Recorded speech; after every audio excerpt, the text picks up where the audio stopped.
tema kita hari ini adalah daluarsa penuntutan pidana. Baik, sebelum kita mengupas lebih dalam apa itu definisi dari daluarsa penuntutan dan juga bagaimana kewenangan menuntut pidana hapus karena daluarsa. Baik, kita langsung saja.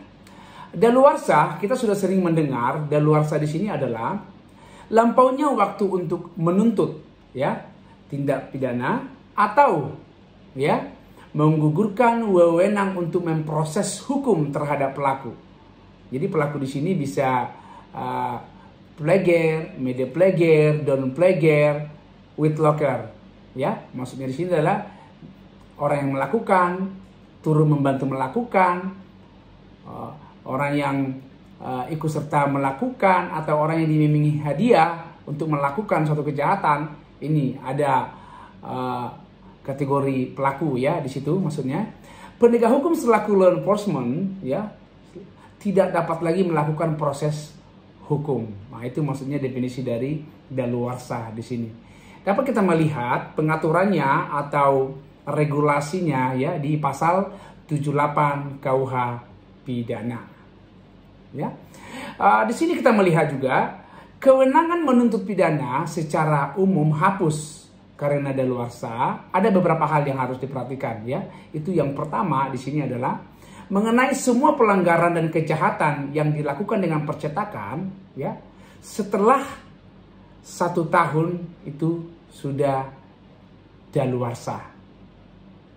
Yang kedua, mengenai kejahatan yang diancam pidana denda, pidana kurungan, atau pidana penjara paling lama 3 tahun, sesudah 6 tahun, perkara tersebut sudah daluarsa. Nah, itu dia. Terus yang ketiga di sini adalah mengenai kejahatan yang diancam pidana penjara lebih dari 3 tahun, ini ya, sesudah 12 tahun ini sudah daluarsa.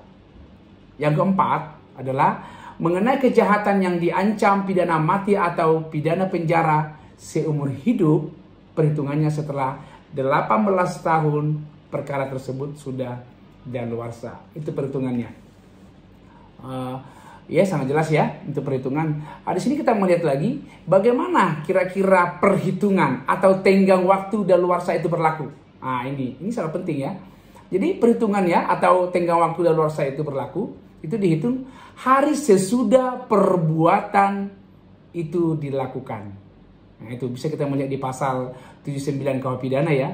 Jadi pada hari setelah perbuatan itu dilakukan, ya hari berarti besoknya, nah, itu baru bisa dihitung untuk tenggang waktu daluarsanya. Nah ini perhitungannya. Tetapi ada pengecualiannya. Pengecualian di sini adalah pemalsuan ya dan perusakan mata uang. Kalau hal ini ya tenggang waktu mulai berlaku dihitung di sini adalah menitikberatkan pada saat barang yang dipalsu tadi itu digunakan. Ya, ini bisa kita lihat di pasal 79 ayat 1 KUH pidana ya. Jadi di sini adalah menitikberatkan perhitungan bukan pada saat perbuatan selesai dilakukan ya, tetapi melainkan pada saat pemakaian benda yang dipalsu itu yang menitikberatkan di sana.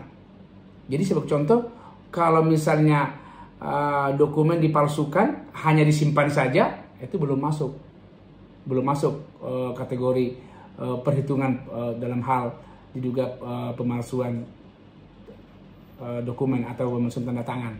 Jadi setelah dokumen yang dipalsu tadi digunakan, inilah baru bisa perhitungan dari daluarsa tadi. Terus kita juga mengenal ada daluarsa lewat waktu ya.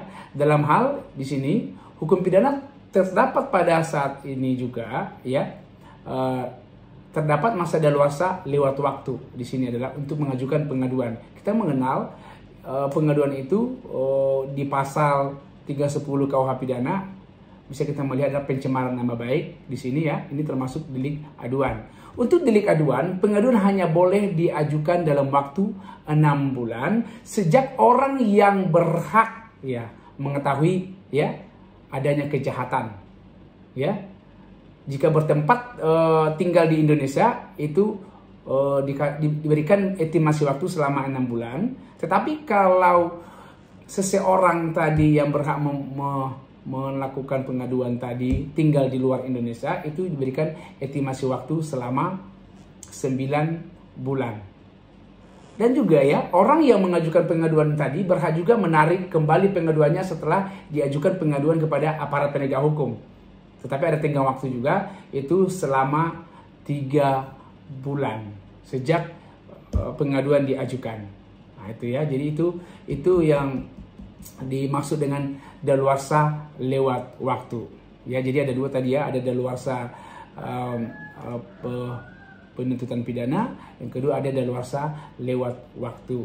Nah, jadi sampai di sini ya pembahasan kita hari ini. Demikian edukasi hukum kita hari ini. Semoga bermanfaat bagi kita semua. Salam sukses.